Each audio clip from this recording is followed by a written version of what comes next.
Good morning, everybody. Hey, welcome to Tuesday. Happy Valentine's Day. Hope you didn't forget that, guys. And welcome to the show today. Hope everything's going well for you this week as we head into more economic numbers.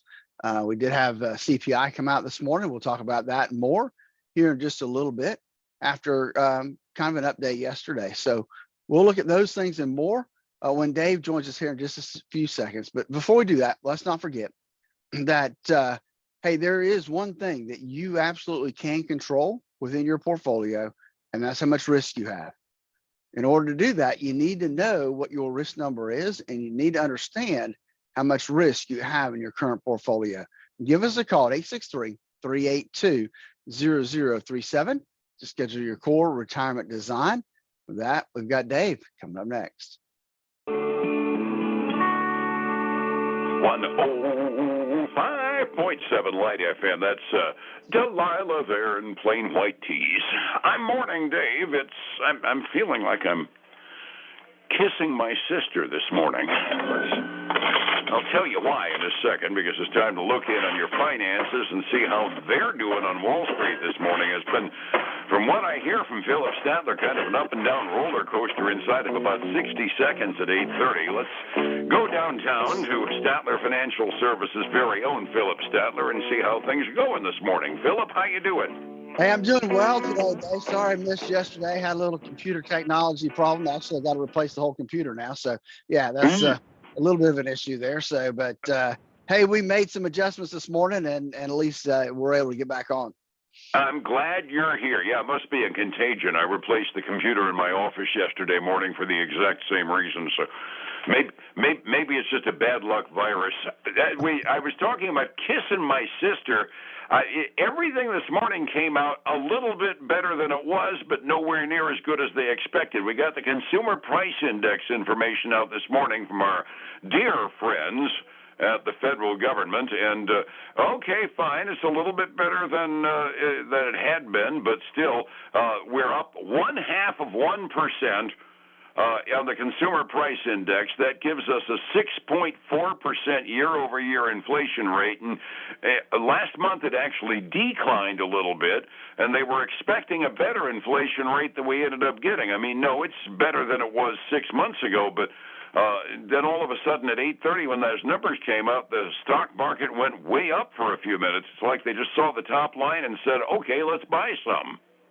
Yeah, they did. And that threw me for a loop there for a little bit, because I looked at the delayed quotes and the Dow was like at $70, $80. And I looked at my real-time quotes and we were at 230, 240. It's like we have dwindled back down to the red now. But I was kind of looking at it and say, okay, are they looking at the same numbers I'm looking at? Because, yeah, the inflation did go down a little bit from where it was last month, but not near what they expected it to go down.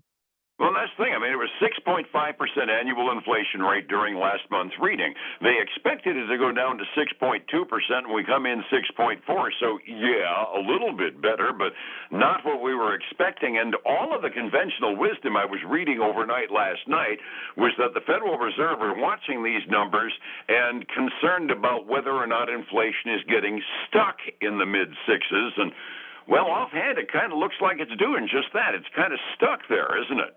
It does look like it is, Dave. The only maybe bright spot that I can think of right now is that the Fed does not meet again until March 21st.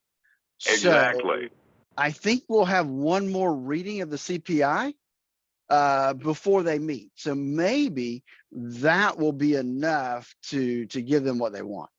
They've got all the switches and the handles, and they've got the inside information, and that isn't, and we need to remember again, too, that's not the number that the Fed is actually watching. Paulson has said basically the PCI inflation rate is what they're watching for, and I think we get a reading on that next week. It takes a little longer after the CPI, but still, the top-line indication, and you're right, we got 5 weeks before we end up having to have the Fed make another decision that might throw us into another tailspin, but still the indications are 5 weeks out. Like, we ain't got this thing licked yet, do we?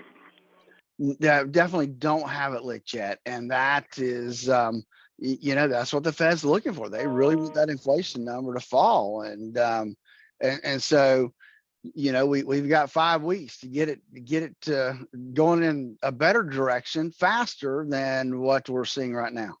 Yeah, to dig down a little bit on the report before we go to other stuff, the core number as well was pretty much the same story. Food and energy obviously go up and down. Look at the gas pump, you can tell that. And anybody that's bought a dozen eggs know that's kind of on the goofy side lately. So you pull that out and just leave with the stuff that goes up in price and stays there by and large.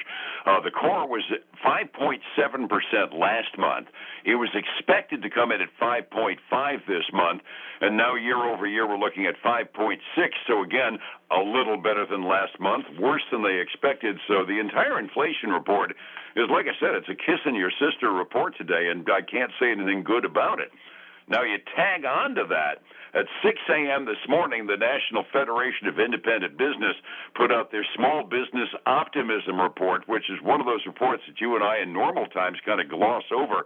It starts holding a little bit more sway when we're into hinky times like this. It was at 89.9 for the index last month. It climbed to 90.3, which was a little bit of a gain, but that's still the 13th month in a row that it's been below the multi-year average, which normally has been around 98. So there's a bad case of stinking thinking still going out there in independent business as well. Again, kissing your sister. It's a little bit better, but nowhere near the improvement they expected. Definitely not. And I think that we may see that number even continue to fall off even more as inflation continues to put pressure on small businesses. I mean, that and the whole labor issues. Mm-hmm. Well, and you have to remember the small business is the one that really gets pinched with inflation. The guy running a single location restaurant doesn't have the buying clout to beat up the suppliers. So all of a sudden, my cheap steak that I like to go out and eat on weekend evenings suddenly went up to $35 for a darn steak on Saturday night. It was still awful good, but it was like double what it was last year at this time. Yeah, so that means you can eat less of them, right? Yeah. The small guys are the ones that really get screwed with the process because, like I said, they don't have the clout to be able to beat up the suppliers and say, we're buying 10 tons of it, give us a better price. No, they're buying enough to get through one restaurant for a week, and that just makes it harder and harder. Earnings season continues. I'm seeing a bunch of names I don't recognize on the top of my winners and losers list this morning, but I know one of the big ones did report, and it was Coca-Cola, right? Yes, sir. Coca-Cola reported, and they had a pretty good quarter on revenue side anyway. Revenue beat expectations by about 1/10 of a billion. That's a pretty big number. So they did that. Now they came in, their earnings per share came in basically in line with expectations. But still, that was good news. And so they're trading up a little bit this morning, about 0.4%. But that's up. They closed yesterday up 1.6%. So that's a pretty good jump in 2 days for them. That's good news. That kind of comes under the heading of consumer sundries, which, as a rule, I tend to look at as being a bigger bellwether than some of the luxury goods we talk about. Yeah, it is. I mean, that's right. I mean, it's it's not cheap anymore to go get a Coca-Cola. Yeah, and you can't live without soda pop, so I can say that's a sundry in my world. All right, so we do have a couple others. We're staying in the kind of the food area. Let's look at restaurant brands. Mm-hmm. Those are the guys that own Burger King, and that group. They missed by about 2 cents a share for this last quarter. And so they were trading down. Where are we at now? Yeah, we're still trading down about a little over 3%, about 3.2% actually this morning. I guess you could call it a whopper of a disappointment, huh? Yeah, whopper of a disappointment. We've had a lot of travel stocks report over the last week and a half or so. Marriott reported, and they topped their estimates on both the top and bottom line. They came in at $1.96 in earnings versus $1.83 expected. So that was kind of good news there. And then revenue beat as well. And so we've got Marriott running today. They're up about 0.4% this morning before we get going. And they were up kind of like the other one. They were up 1 3/4% yesterday. So a nice little 2-day bump for them right now. The travel industry has always confused me. I mean, we got all these challenging times. We've got mainline retailers getting challenged because we're all getting pinched a little bit, but the travel stocks are going crazy. Yeah, they are. I mean, people are still, I think, willing to save a little to spend on travel if they can, just because we went so long without travel. So I got a couple more for you. I got a company called Palatar. It is a software company, and they made their first profit, their first GAAP profit in the fourth quarter. Revenue was stronger than expected as well. They're up. I know they're not on your list, but they're a big winner today, up 15%. Wowzers. No, they were one of the ones that I didn't recognize that I still go across my ticker. They aren't on my list on the S&P, but it's one of those names I didn't recognize before. Now let's switch gears to kind of my big loser, at least for the day, and that's going to be Solar Edge Technology. They beat on their top and bottom line for the fourth quarter, but according to their CEO, he did warn that they expect some potential softness in their market for the first half of 2023. Didn't say why, didn't see why. He expects that, but that's definitely an issue for them, and that's got them being drugged down this morning about 5.2%. Wow, more than I know for sure, but I wonder if that's a function of the rising interest rates. My solar system is financed at like 1.5%. I got to believe those incentive rates aren't as incentivized as they used to be. That's a good point, Dave. That's very well could be. It could be. I mean, it's more than I know for sure on that company, but I got to assume that there's a factor involved there. Absolutely. That's a good point. So that's all the earnings I have for us this morning. All righty, resetting the table. And by the way, I've been watching my delayed quotes doing that up and down you were describing a little earlier. Yesterday, it was a pretty good-sized up day. Dow was up by over a full percent, up $376 yesterday. Standard & Poor's was up by 47, which was an even bigger percentage rise than the Dow. And the NASDAQ even pulled out a win, almost 1.5%, up 174 points. Boy, that sounds like happy days are here again. Then I look at the futures this morning. What are we doing 45 minutes early? Well, it's bouncing, Dave. We're actually in the positive right now. We had gone down in the red. I mean, this thing's been all over the place this morning. But right now we got the Dow up a little over 1/10%. Well, it just went to 1/10%, $33. The S&P 500 is up between 0.2 and 1/10, $6. The NASDAQ 100, you might as well say it's flat. It's up $4. And so just went red. So we're getting a lot of ups and downs here this morning, Dave, for sure. We've got silver up a little over 0.1%, but I'm going to tell you, Dave, it is down drastically from the highs of 24 something. It's at $21.88 an ounce. It just keeps getting worse. And then gold is up about 0.5%, still under 1,900 though, at $1,873 an ounce.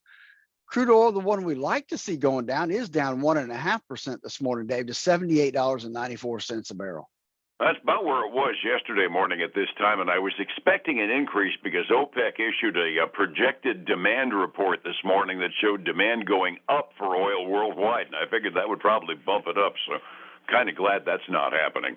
Overseas markets, mixed bag on the Asian rim. Japan was up. Hong Kong was off by a little bit this morning at the close. Nothing really exciting on either side. European stocks, as of this moment anyway, are slightly to the positive halfway through their day. We've been talking about the market going up, down, and sideways all inside of the 10 minutes we talked. That's not the way you want to plan your retirement around.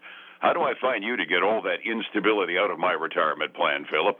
You know, exactly. That's why we developed our core retirement design to help people figure out what the risks they should have versus the risks they do have in their portfolio. They can give us a call at 863-382-0037 to schedule their core retirement design. And then catch us this weekend for the Statler Financial Radio Show, 6 a.m. and noon on Saturday, 10 a.m. Sunday morning on Highlands News Talk 730 and 95.3 FM. And back here again tomorrow morning to see whether we end up red, green, or somewhere in between, because it's anybody's guess right now, right? That's right. It is. It's been all over the place this morning. Have a good day, sir. I'll see you then. All It's right, 105 point. Thank you. It's 105.7 Light FM and Statler Financial Services, Phillip Statler. Hey, folks, again, I want to thank you for joining us today. Hope that your week is going well. Don't forget, it's Valentine's Day. Happy Valentine's Day. Hey, take care. I'll talk to you again tomorrow. Same time, same place. Until then, have a great one.